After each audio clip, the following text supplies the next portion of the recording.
All right. So today we're going to continue on a little bit with the previous week topic, which had to do with friction and contact. All right. And while yesterday you could say that our concern was how to keep contact intact, right? How to make sure that we do not start to slide, for example, violate, we stay inside friction cone, so our contact reaction force is well behaved. The static friction is preserved, right? That was a theme for the last lecture. This lecture, we will talk about various ways how contact can be broken. And both of those, like the last theme and this theme, tie directly with how we control practical quadrupeds. And I mean, bipeds, all kinds of walking robots. Because those two desires to keep contact intact, so to keep contact and to break contact, are natural in walking. As you can imagine, walking is a sequence of keeping your foot on the ground, breaking it off the ground, right? So both of them are of importance. Okay, so today we will see some of the second half of the story. Okay. So first of all, to simplify, and from now on, simplification will be our constant guest. We will always have to worry about various ways to simplify the discussion. Right? That's just how it works in this topic. So to simplify, we will consider a point contact. Right? Point contact. What else could have we considered? Well, for example, contact between two rigid bodies that could happen along a line, along a polygon, along multiple points. There are possibilities, but today we are going to consider a point contact. Right? And the point contact will be described as a constraint R of Q is equal to 0, where R is in R3. Jacobian associated with R is J, partial R, partial Q. And we have a reaction force which is associated with this constraint F. Right? I'll call it a unilateral contact point. Why, you will see in just a bit. Right? Okay. So let's say reaction force lies in a friction cone. So as in the last lecture, reaction force lies in the friction cone with normal direction n, right? So we know how the friction cone is oriented, and the friction coefficient mu. So we know the width of the cone. Right? Those two are sufficient for you to reconstruct a friction cone. Okay, so we refer to this contact or constraint. Here, those two words become interchangeable, right? In this context, contact and constraint are interchangeable words. But we refer to such contact or constraint as unilateral, because reaction force that is associated with this contact can push but cannot pull on the ground. Right? So what happens is you can push off the ground with your unilateral contact, kind of like your foot pushing off the ground when you walk, but you cannot pull on the ground. Like if you open a door, you can push on the door, you can pull on the door, right? If you have a doorknob. It's not a unilateral constraint. If you grasp something, you can push or you can pull. But with ground contact, like something stepping on the ground, can only push, cannot pull. Right? So basically, the reaction force can only lie in a part of the space this part of the space, if you visualize it this way, let's say this is a contact surface, only this part of the space, so this part would be available for the reaction force. Like this is not available. This is not available. This is not available. Of course, even in this available space, you can also say that there is limit based on friction cone, right? But at the very least, even if friction coefficient is equal to 1, even if it is equal to infinity,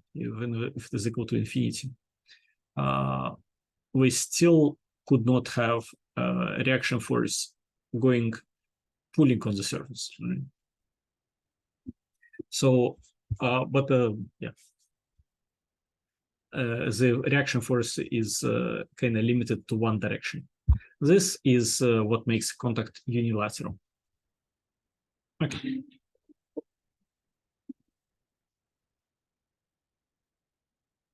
As you can imagine, by the way, contact with the environment, like physical contact with the environment, when you use feet, is almost always unilateral. You don't grasp anything with your feet. That's why you can only push, you can't pull. So unilateral contact is a basic for walking robotics. Is contact, feet contacts are always considered unilateral. All right. As it turns out, they're also basic even for grasping, if you consider individual fingers, right? So your finger also has a unilateral contact with the environment. Your two fingers together form a system which can pull, but individual fingers can only push. So even grasping can be defined as two unilateral contacts, or three or more. Okay. Now, there are a few basic scenarios where a friction force can be broken, right? So what I'm trying to say here is scenarios where friction cone constraint can be broken. Okay. So first scenario, the friction force, tangent component of the reaction force, can start lying on the boundary of the friction cone. Okay. So let me, I guess, illustrate very quickly, just so we have a picture in front of us. So if this is our surface, if this is our normal, there's a friction cone. The force can start lying on the edge of the friction cone. Okay, which can lead to sliding. So as soon as the friction force lies on the edge, you no longer is able to sustain your constraint. So the original constraints that prevented you from going into the tangential direction can be violated, right? This leads to sliding. This is quite clear, I think, from our everyday experience. If you can imagine, let's say, I don't know if you ever try to walk on ice, but you can kind of easily imagine how it feels, right? I think you walk and if you're careful, your feet will sort of stay in place, will not move tangential to the surface, right? But if you run a little bit, your feet will start skidding around. And while they skid, there is a force that acts on them. It's not like it's not like you are walking over, let's say, ice covered with water with no friction at all, right? There is a friction. It's just that there's a constant force. It doesn't prevent you from sliding. It kind of acts more like a wet friction, right? Like a viscous friction. It just dissipates energy, but it doesn't really prevent you from sliding. All right. So the length of the friction force, so the magnitude, right, will be equal to mu NF. So N times F is a normal reaction force. So the magnitude of normal reaction force is N dot product of N and F. F is the total reaction force. N is a normal direction. The dot product gives you normal reaction force magnitude, right? Times mu. So this is just basically what I wrote here is a description of the force that lies on the edge of the friction cone. So clearly it is that, right? And with that, the motion in the tangential direction is possible. So now what this first scenario describes is basically that friction stops being a force that acts as a reaction force, enforcing a constraint. Instead, it acts as a basic force from the environment. You could say it dissipates energy, but ultimately it just acts like an external force. That's it. Okay. That is the first scenario. Second scenario, normal force can become zero. So normal direction, force in normal direction can become zero. And this allows the contact to be broken. Notice that normal force, the normal direction is this, right? So if we draw it separately here, this is the normal component of the reaction force. If it becomes zero, friction is also zero. You cannot have it otherwise. If normal component of the reaction force is zero, friction has to be zero.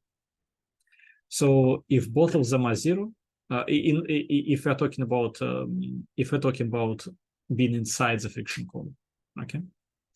Outside the friction cone, sure, no problem. Like you can have, yeah, outside the friction cone is also interesting, right? Because like your normal reaction force cannot violate friction cone, all right? So outside the friction cone, it still is governed by this, okay? Still governed by this, your friction force. So even on the boundary, it would still be zero. So I guess correct way to say it is when normal reaction force goes to zero, total reaction force goes to zero, right? There is no way that something will remain. And if there is no reaction force, it means the constraint is not enforced. So overall, it means contact is broken. And you can kind of understand this, right? If you don't feel any force acting from the environment, it means there's nothing that prevents you from moving around in any way, right? Okay, all right.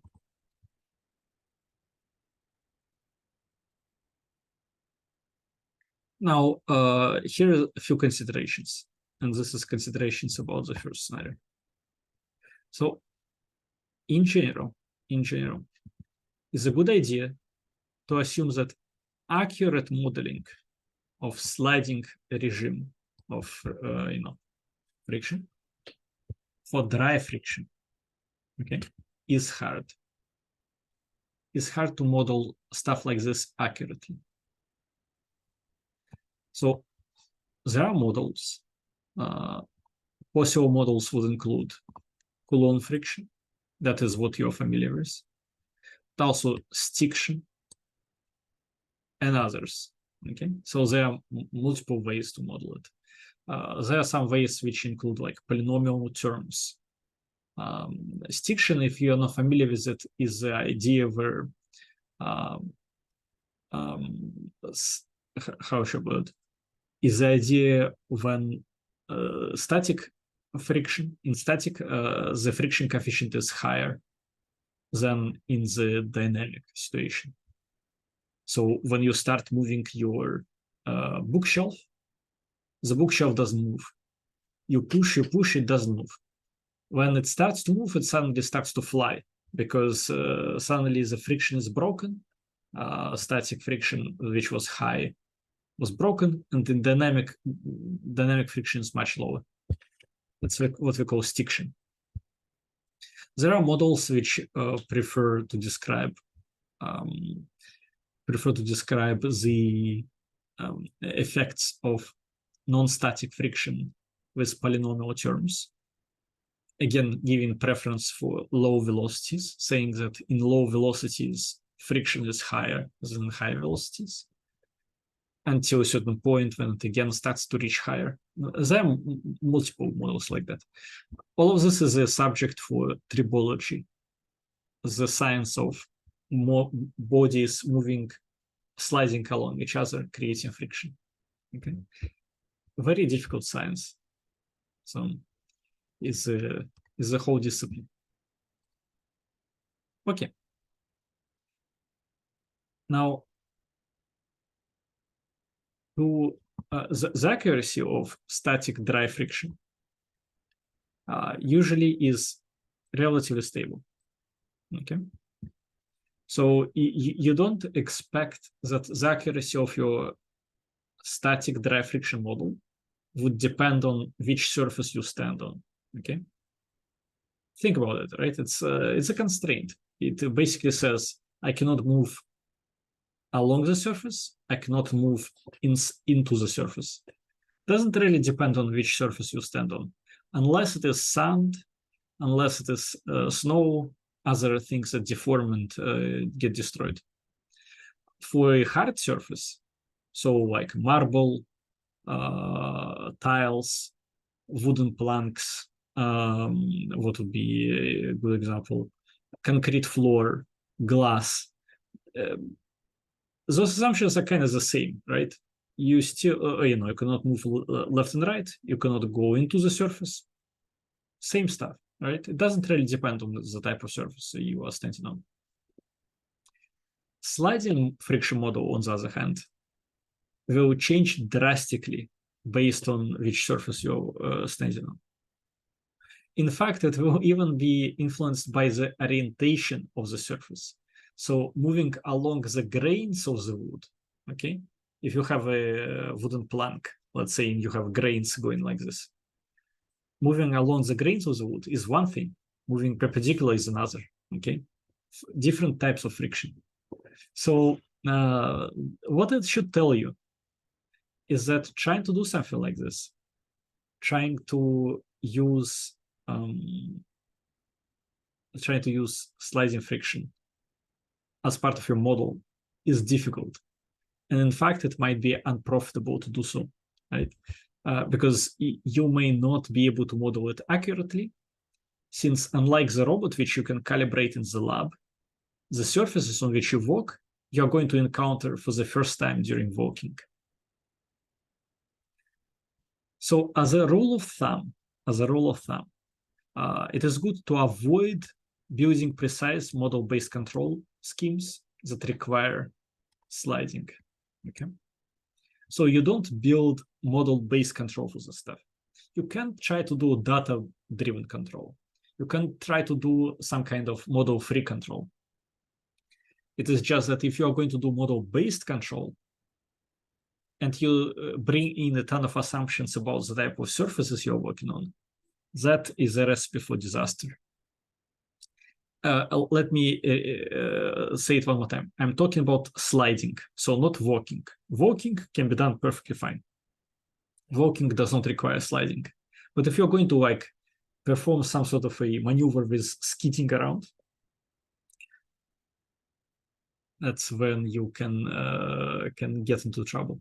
Which is why a lot of modern robots have a strict assumption that you're not going to violate friction cone. Okay. Because as soon as you violate it, your model is out of the window. You don't know what's going to happen. All right. Any questions about that?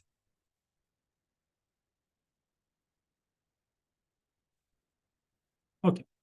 Let's move on. So braking contact can also occur when the normal reaction force goes to zero. And ideally, at this moment, the point of contact acquires acceleration, which is has a positive projection onto the surface normal. So basically, the point of contact accelerates away from the surface. Right? So to describe the process of acquiring and breaking contact, locally, right? We can use what we call complementarity constraint. Complementarity constraint. So complementarity constraint looks like this. It basically says that product of normal reaction force and the distance from the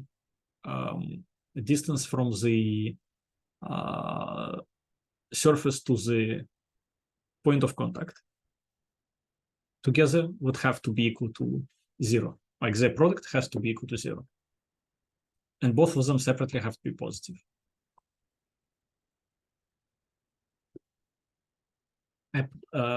Okay, we'll take 2-minute break here. Sorry, I have a bit of a problem. 1 second, we'll take a 2-minute break. Okay. All right, so complementarity constraint, right? So describing the breaking and acquisition of contact can be done using equation 1. Okay, equation 1, complementarity constraint. Why does it work? Why does it work? Let's look into each individual component here separately. So first, F times Rn equal to 0. So F is a normal reaction force, okay? So F is N times F, N dot F, right? Normal magnitude of the normal reaction force. Rn is Fn, okay? Rn is distance from the point of contact, okay?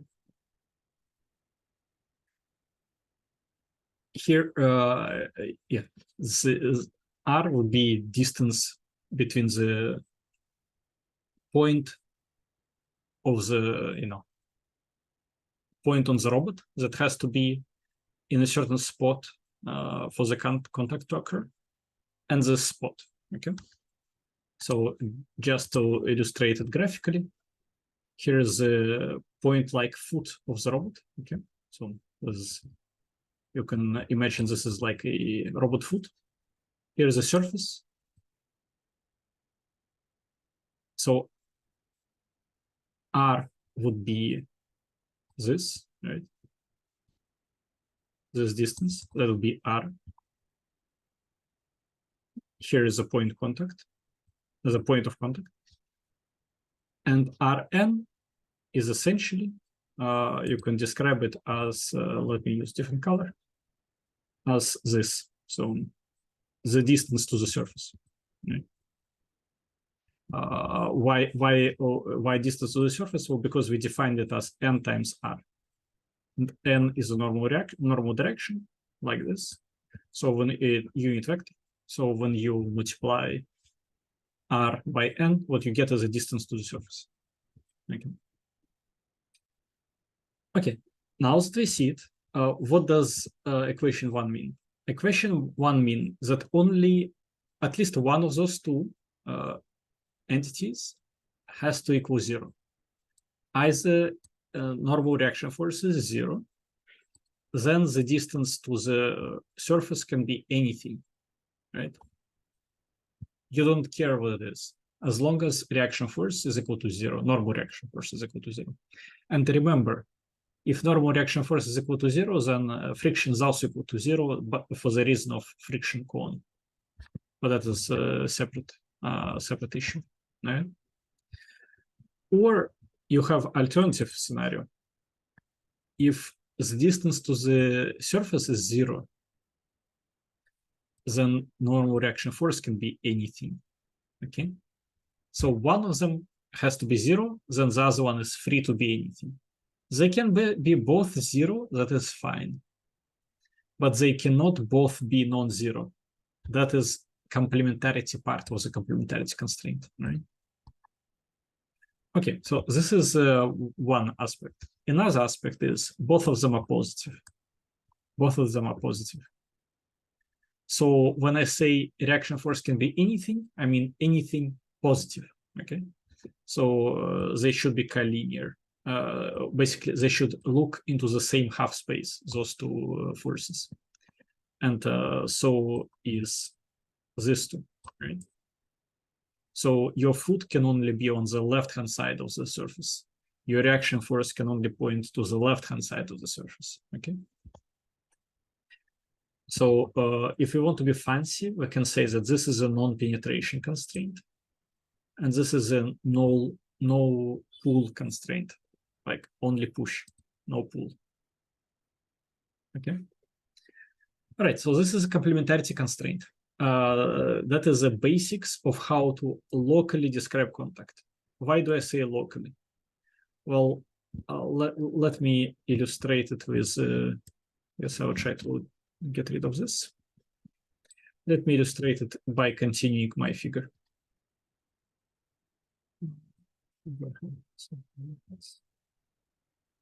So imagine the surface goes like this and like this. Clearly, you can move your foot. I'll use red arrows to indicate how you can move it, like this, like this, like this, like this, and like this. Right? This is perfectly fine if the surface is described the way I described it, but it would violate complementarity. Okay. So in fact, the problem with complementarity is it's sort of describes well behavior near the point, not necessarily overall situation. Because for the complementarity, it would still be, you know, this distance here that would try to ask if it is zero or not, and if it is positive or not, right? It will be the same when we are here, same when we are here. Like it wouldn't really care about where we are, right? Would still ask us for the same distance. It would be like, is it zero? If zero, then your reaction force can be anything. It makes sense here. It does make sense when we are out here. Okay. So complementarity is a linear constraint. At least what I wrote here is a linear complementarity constraint, right? So with that, we have to make sure that we use it for local descriptions. For global descriptions, we may run into trouble, right? But locally, it describes acquisition and breaking of contact perfectly well. Do you have questions about this part? Like about the slide?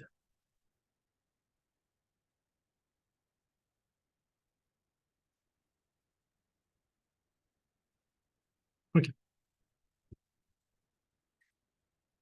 Now, we have complementarity constraint, and we can consider it in a case when there is no friction, like friction doesn't exist, okay? In this case, tangential direction is free for grabs, so we can slide along each surface without friction at all. So we simply cannot penetrate surfaces, but we don't have any frictional interaction with it. Then normal reaction force for the ith contact, normal reaction force, Fi, right? You can call it Fni because this direction is given by the normal to the surface. Yes? Is there a question?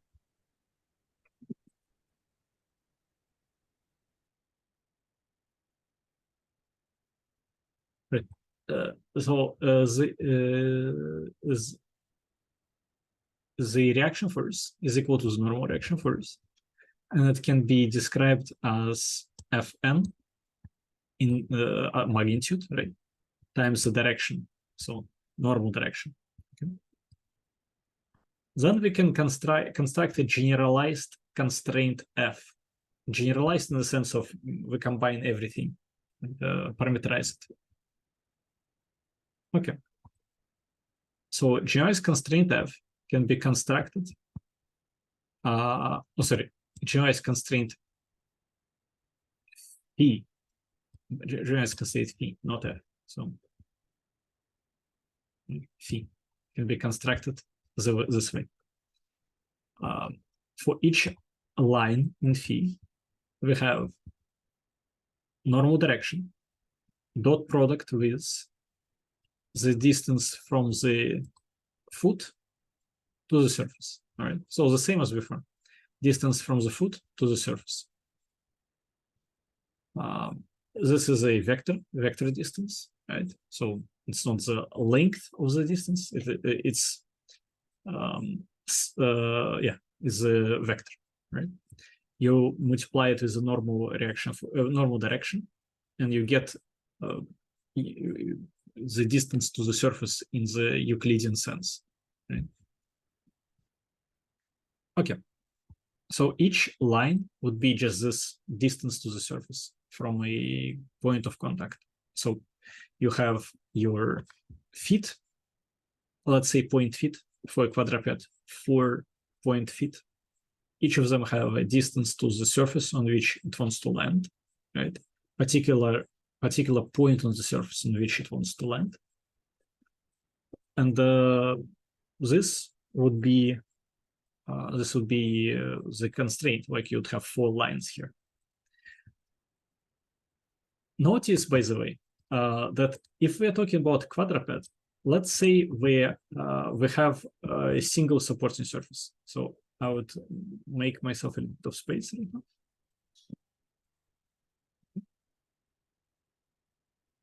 Let's say we have a single support surface like this, right? And we have 4 feet, 1 foot, right? Second foot, another foot, the last foot, right? And this is our quadruped robot somehow.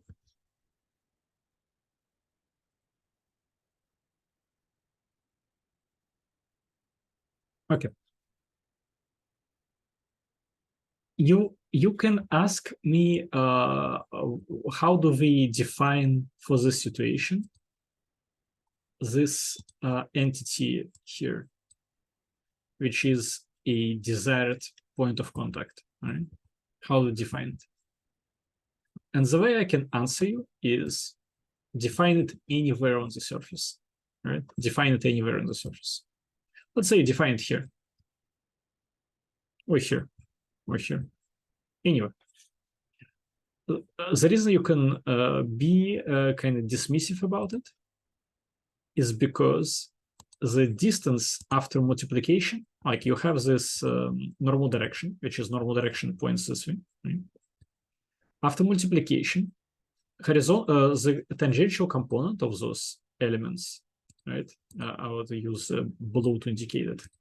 Tangential components of those elements will not influence the distance, because when you multiply it by the normal direction, it goes away, it goes to 0. So it actually doesn't matter on which patch you plan to stand. This constraint will remain exactly the same. So you could suspect that there is something foul going on about this whole business of choosing R of 0 on which you plan to step, because you don't know where you're going to step before you step, right? It's like, sounds counterintuitive. But in fact, as long as your surface can be described as a plane with a normal direction, it doesn't actually matter. It doesn't actually matter where you stand. So the whole reason why you even have those components here is to make sure that you don't have a problem of placing your origin, right? If your origin is on the surface, then great, you don't need those components at all.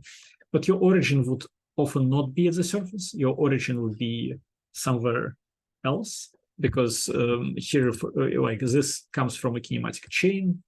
Kinematic chain usually starts with the origin somewhere, then it goes to the, like let's say, center of mass of the robot. From there, you have a kinematic chain itself. So the origin of the system would usually not be on the surface, not necessarily at least. And that is why it is better to use this kind of situation here. But otherwise, this R1, Rm, they don't matter as long as you have a single surface like this. If you have multiple surfaces, let's say like your surface looks like this, okay? If your surface looks like this, is also fine as long as you know on which part of the surface each foot lands. Let's say if I know that this foot lands here, this foot lands here, like on this part, next foot lands here, and next foot lands also here. Let's see. If I know that, situation is as before. It doesn't matter in which particular spot it lands. You can just choose any point on the one surface, any point on another surface. You'll be fine.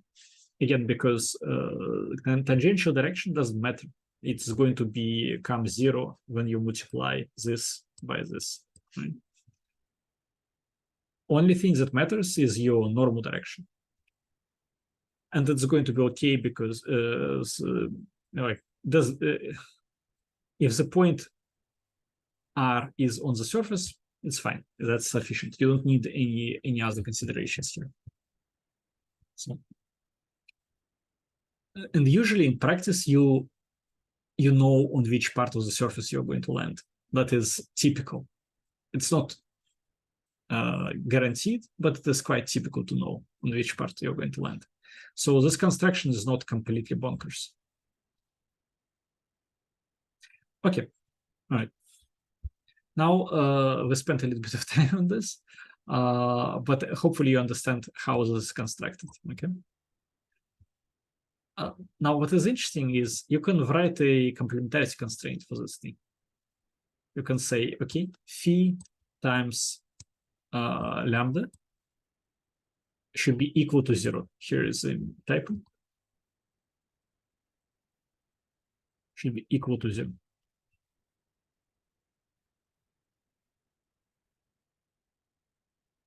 Equal to 0. And phi should be positive, and the lambda should be positive. So what we are saying here is that either this distance that we have been discussing here should be positive, so we should be above the surface, not penetrating it, like not penetration constraint, right?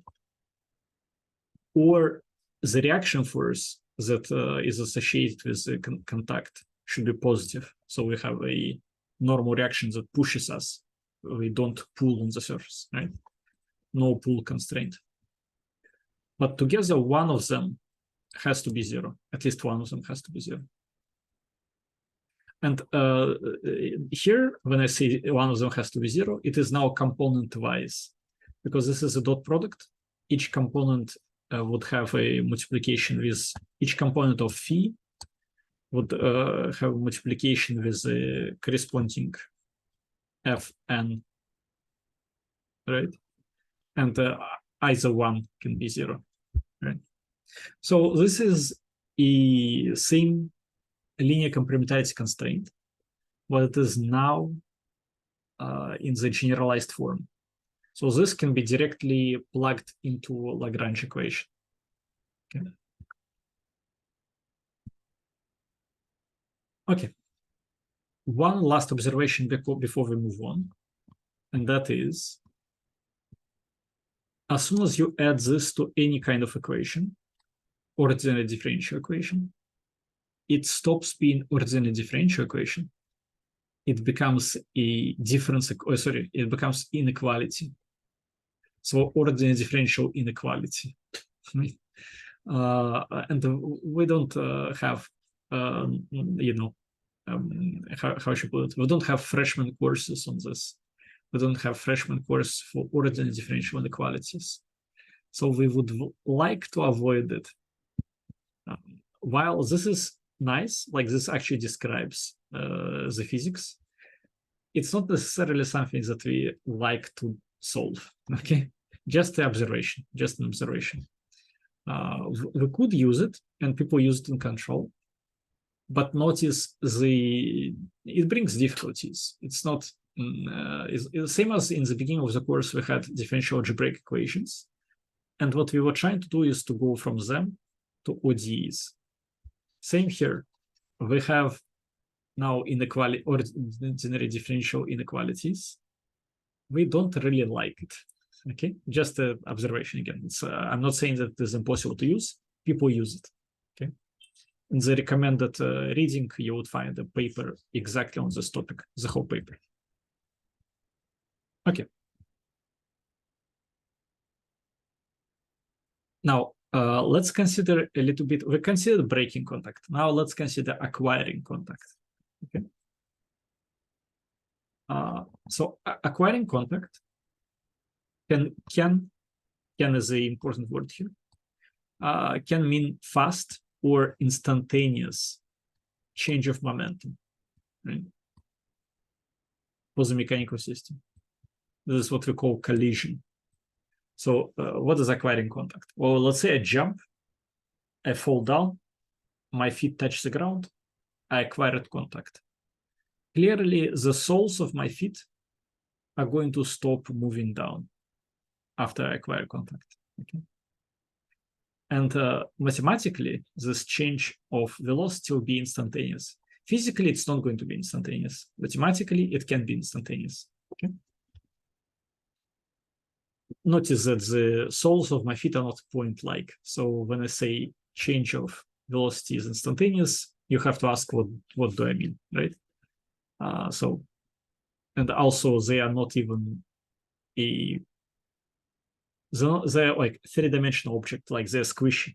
So for a real world, instantaneous change of velocity is a like phenomena that can be described by integrals, not by normal differential equations. So you have to be careful. But I think you understand the idea, right? A body falls to the ground. After contact is acquired, it stops falling down.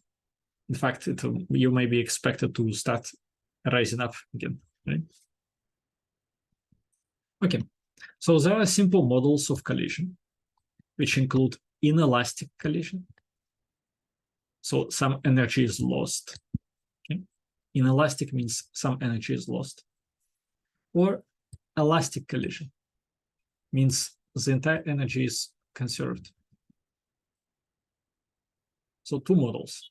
There are many possible ones. Here just show you two possible models.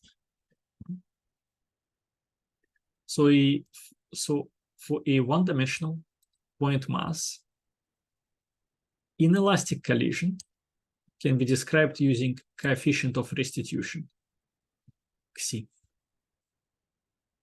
It would be velocity after impact is equal to velocity before impact times the coefficient of the restitution with a minus sign. So it's basically, you can imagine you drop a ball on the floor, it bounces. Like this bounces back, bouncing back. That is the coefficient of restitution. And just in case you need like physical intuition, which you probably don't, you can imagine the ball falling down, right? Here's your surface. At the point of contact, it becomes kind of like this, right? It changes its shape and then starts to fly up, right?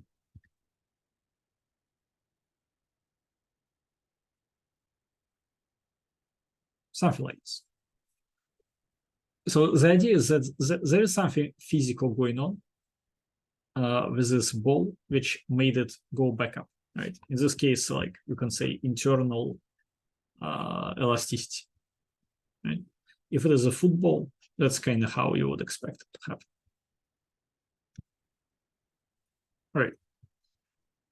For us, what is important is that you can have this type of equation 4, which would describe you model-like what's going on. It doesn't describe you physics. It describes you more of a outcome. So the physics of the impact is completely lost here. Why did it happen? How long did it take? Who knows? What we did, deformation, everything like that, lost. But instead, we have the result, instantaneous change of velocity. All right. Sometimes people don't like it.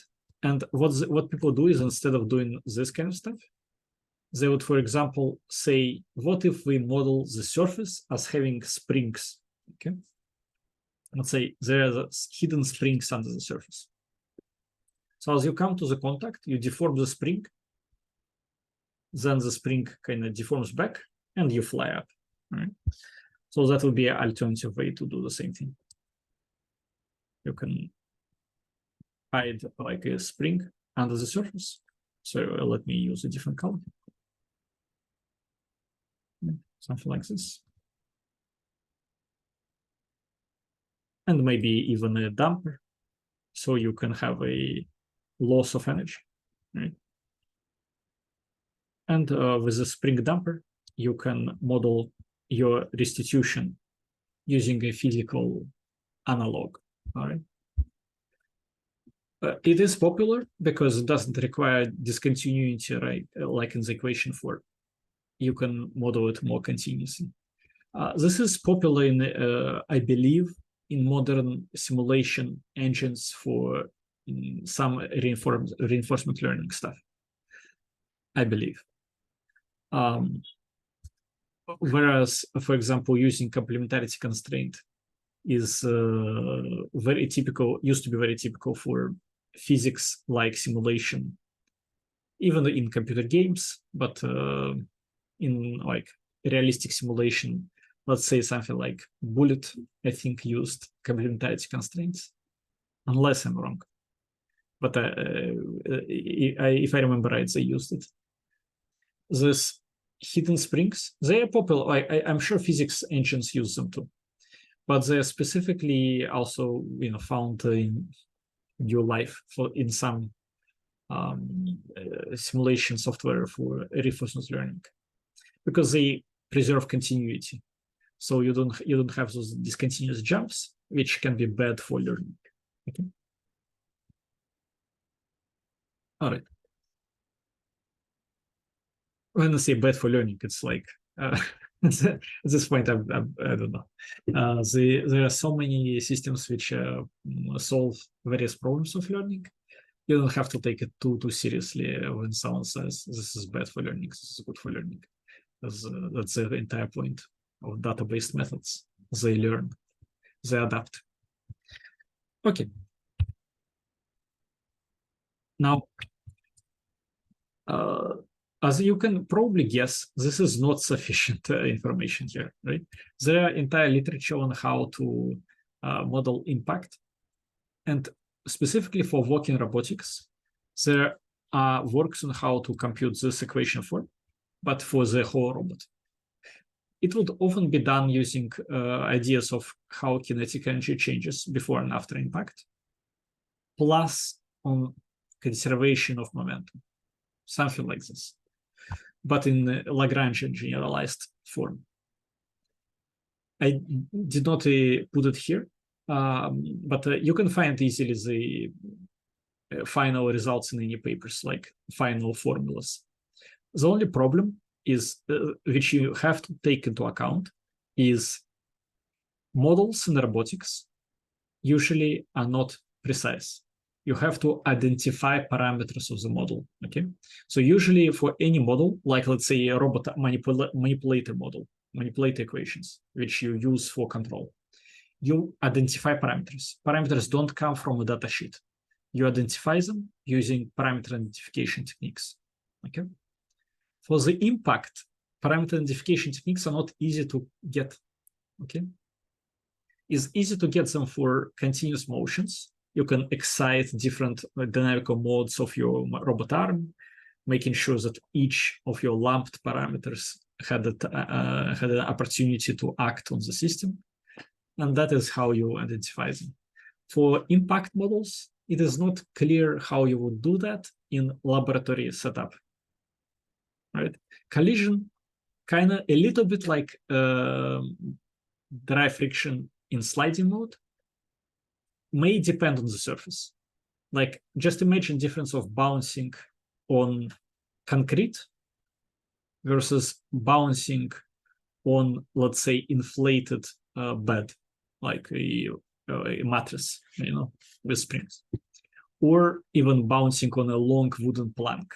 Let's say you have a long wooden plank which slightly goes up and down, slightly, like a centimeter. Bouncing will be different on those surfaces.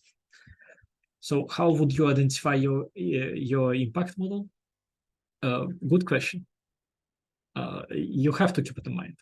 That's all I want to suggest. There are formulas, like ready-to-use formulas in the literature, but you have to think about assumptions that are made before them. So another way to do it would be to be conservative, and just like with friction, try to avoid using model-based approaches with impact, right? Like, not build a control system that requires model of impact. But here is more difficult because running requires impact. Running does not require sliding, so you can avoid sliding friction. But impact is part of running. So you have to be careful what you discard. It's not clear if you can discard impact. You can discard often enough sliding, but not necessarily impact. Okay. All right. I'll move on. We out of time, so I'll try to see if we can finish. Okay. So during walking, contact has to be acquired, right? But when the foot lands on the ground, let's assume that the foot has coordinates f r sub f, right? F for foot, right? R sub f. Those coordinates come from the generalized coordinates of the robot, right? So that's from kinematic chain. And this foot is trying to step onto R0. So our foothold R0, same as in the previous example. We have a normal N. Right? Now, what we can observe is the following. Before the step, before impact, the distance between RF and of Q and RF0 is something. It's not necessarily zero, right? So you have a non-zero distance to the contact surface. That is before the step. Velocity of the foot, meanwhile, is non-zero. So as well, right? So the distance to the surface is non-zero, and velocity of the foot is non-zero. Now, after impact, the foot presumably lies on the point on which you were trying to step. At the very least, is in the normal direction. This is true. In the normal direction, this is true. And the velocity of your foot is zero. Because, once you landed your step, you don't go anywhere. Like, you don't skid along the surface. You for sure don't penetrate the surface, and you don't kind of try to move away, because that would kind of defeat the purpose of making a step, I guess. Right? Okay. So what I want to point out is you have this condition before this is the impact, and this condition after impact. So there is an instantaneous change of velocity. It appears, right? Instantaneous change of velocity. Okay. Now let's assume that impact has taken place at the moment of time t1. Okay. We can describe velocity right before impact as r minus, r dot minus, and right after impact as r dot plus. Okay. Let us describe them. R dot minus, I'll color code them differently so it's easy. R dot plus. Okay.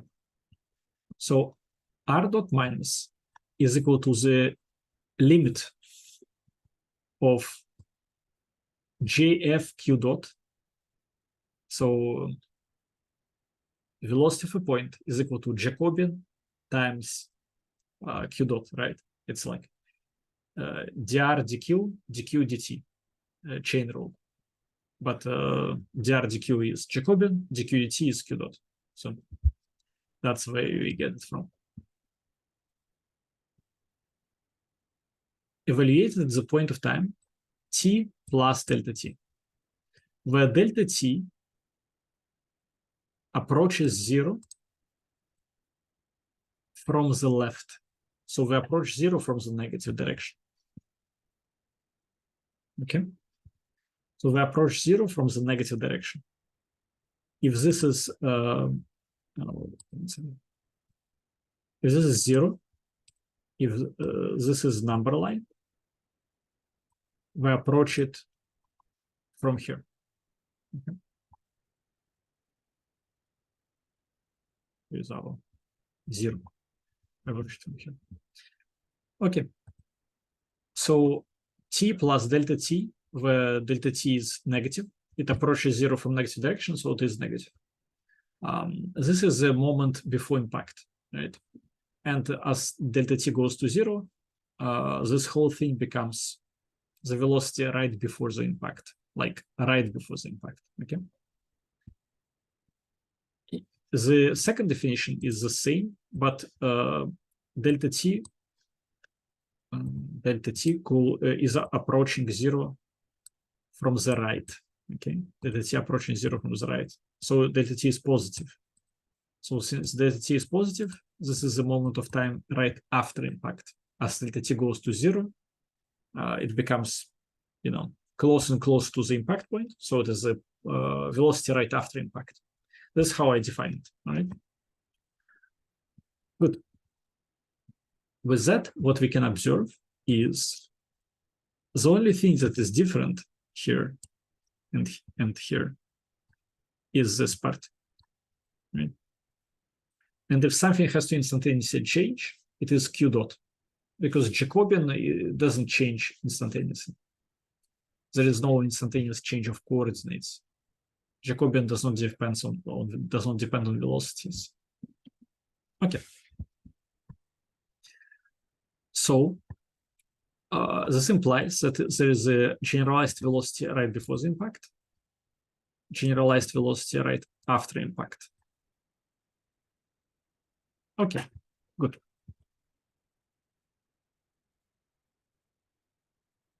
With that, what we have is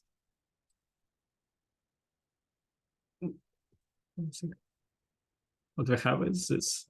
If velocity right after impact is 0, which is very typical, and the velocity right before the impact is non-zero, then there will be a transition from Q dot minus to Q dot plus, instantaneous transition.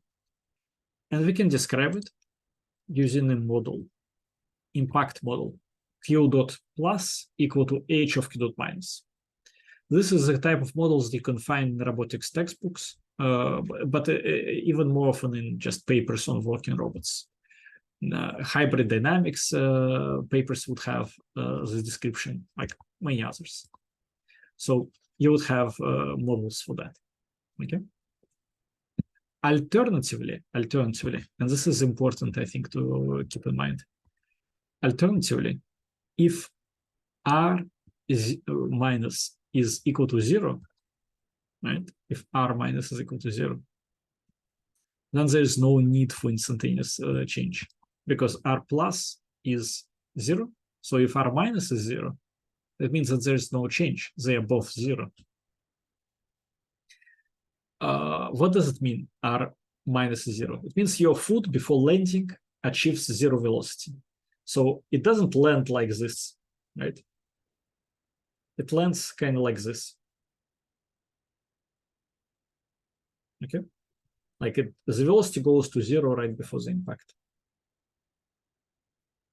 This is clearly not running. Running is going like this, right? You go, like you land and go forward. Here, you are trying to land slowly, right? How can this be done in practice? Well, you say that your position of your foot should be described by a polynomial.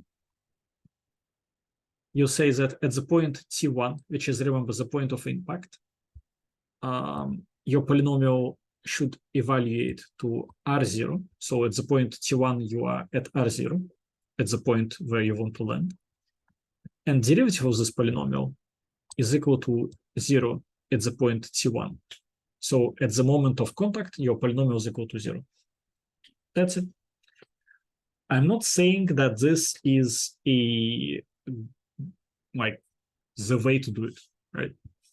But it is close enough ideologically to what a lot of people were doing with bipedal robots.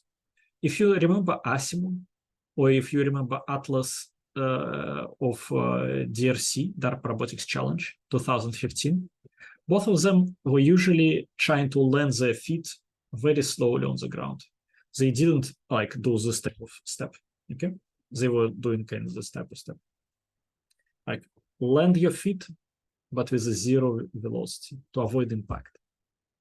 Makes sense. Somehow it makes sense. There are additional stuff that people did, something like a control that was worried about reaction forces as opposed to position control and so on. Separate issues. But this approach is popular. But it was popular with bipeds because it is so easy to make a biped fall, and the fall of a biped can mean breaking a limb, breaking a leg, breaking arm, breaking cameras. For quadrupeds, there is no such problem. So quadrupeds usually never did this kind of stuff. In fact, they are very happy about putting their feet at a high velocity on the ground. If you remember, if you've seen a quadruped, they can stick their feet into the ground, can do it like this. Same is true about robots like Atreus, for example, and various other robots built by the same team. They don't try to 0 velocity their collision, right? They don't try to make the collision go away by making them 0 velocity. That is two alternative ways to do things. If you are happy with collisions, you have to do this. If you are unhappy with collisions, you have to do this, right? Or something like this. Okay. Let me just make sure. All right, we have enough time to finish. I mean, I understand the class is over, but I would need like 2 minutes. So now assume actually we have 10 minutes more. Oh, we have 10 minutes. Oh, great. Okay. All right. Thank you so much, Ahmed. So assume that during time interval between T0 and T1, the contact is described by the constraint phi of Q is equal to 0. But while during time interval T1, T2, contact is described by constraint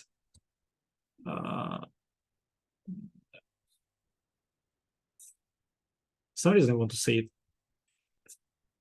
psi of Q. Sorry. Yes, please. Psi. Okay. Sorry. So, sometimes English, Greek, and Russian completely battle it out in my head. All right. So psi of Q. Right? Psi of Q. So we have phi of Q and psi of Q. Now, Is this a realistic assumption? Like, let's say, assume. Is this a realistic assumption? Yes, it is. If you can control your robot, you can actually decide during which point of time you would have this contact scenario, and during which point of time you would have this contact scenario. It's part of what it means to be able to control something, right? So it's not such a crazy assumption to say that we would have one constraint on this time, another constraint on this time. But if we know in advance this, we can actually describe a model the way we did in the, I think, second and third lectures of the course, the models of the whole robot during each period of time. Here is the one model for the first period of time. Here is another model for the second period of time, right?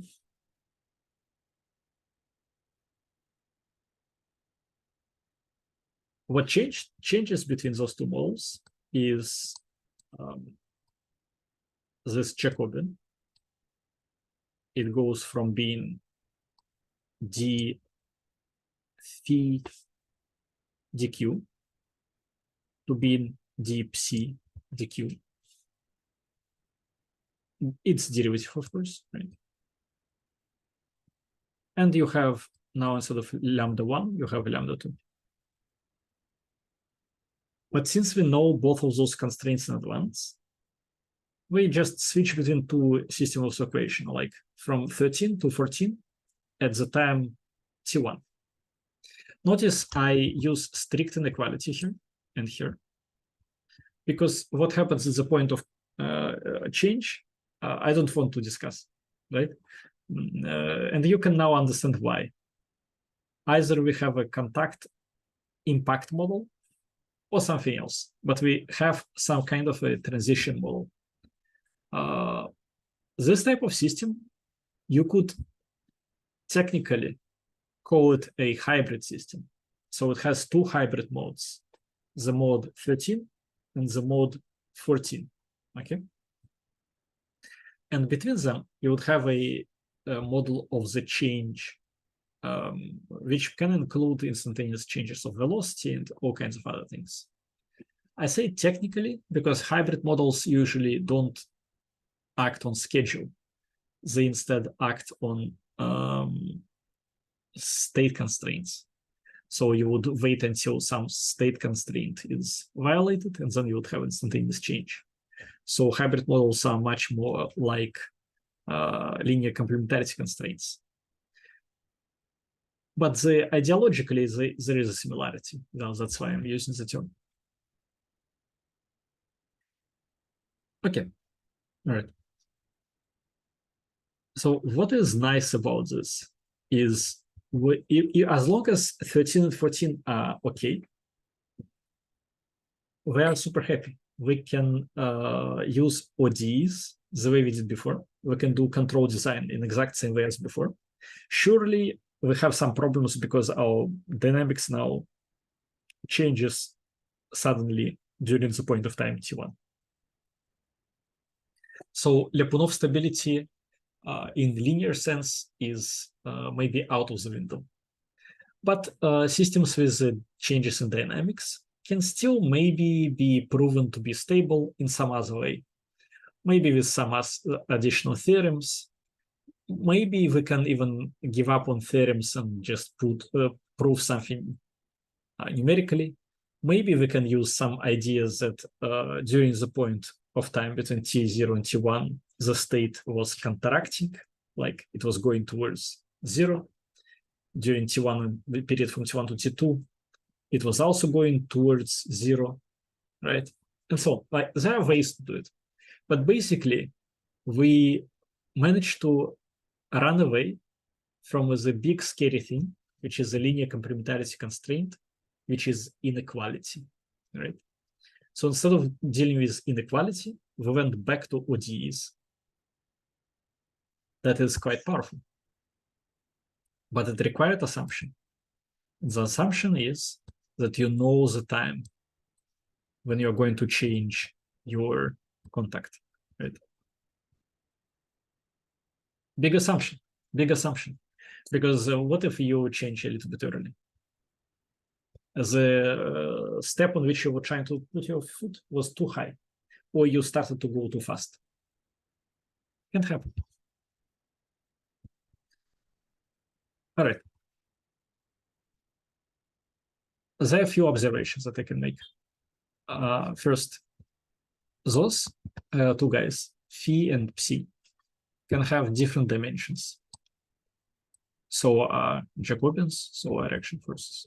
So one can be like 5 constraints, another can be 2 constraints. They don't have to be the same.